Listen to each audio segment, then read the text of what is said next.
Hallo daar, welcome back to the Learn Afrikaans series, the perfect beginner's course to learn Afrikaans. Last time we did werksonderhoud, job interview. Should you want private one-on-one lessons, worksheets or more, please visit our Patreon or follow the link below. Do subscribe if you enjoy our series. Les 41, Emosies, Emotions. This video is part of our vocabulary series. We'll show some new words pertaining to emotions and moods and then use them in sentences. Repeat after us. Let's begin. Emosies. Emosies. Emosies is 'n aanduiding van jou humeur of jou bui. As jy praat van jou emosies, kan jy ook praat van jou gevoelens. Let's see. Gelukkig. Bly. Hartseer of treurig, moeg, knorrig, vererg, teleurgesteld, kwaad, boos, depressief of neerslagtig, rustig, onrustig, bang, angstig, frustreerd, walging,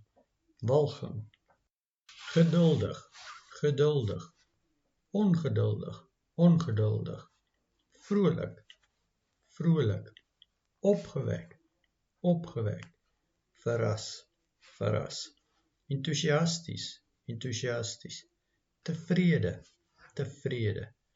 ontevrede,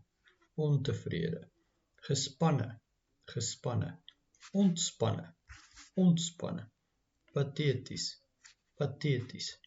ernstig, vriendelik, romanties, liefdevol. Now let's do some sentences. Hoe voel jy vandag? Ek is gelukkig. Die mooi weer maak my bly.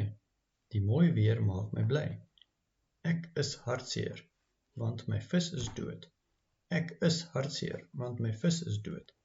Soms is ek knorrig as ek nie genoeg eet nie. Ek raak boos vir my kollegas by die werk. Hy is onrustig, want hy moet 'n eksamen aflê. Die seentjie is bang vir die donker. Ek is heel tevrede met my werk. Ek raak frustreerd met my vriende. Hy is 'n goeie man. Hy is baie liefdevol. Next week, byvoeglike naamwoorde, adjectives in Afrikaans. Should you want private one-on-one lessons, worksheets or more, please visit our Patreon or follow the link below. Do watch this video again to study effectively. Baie dankie. Sharing, liking and subscribing will help our channel a lot. Comment any questions below. Bye.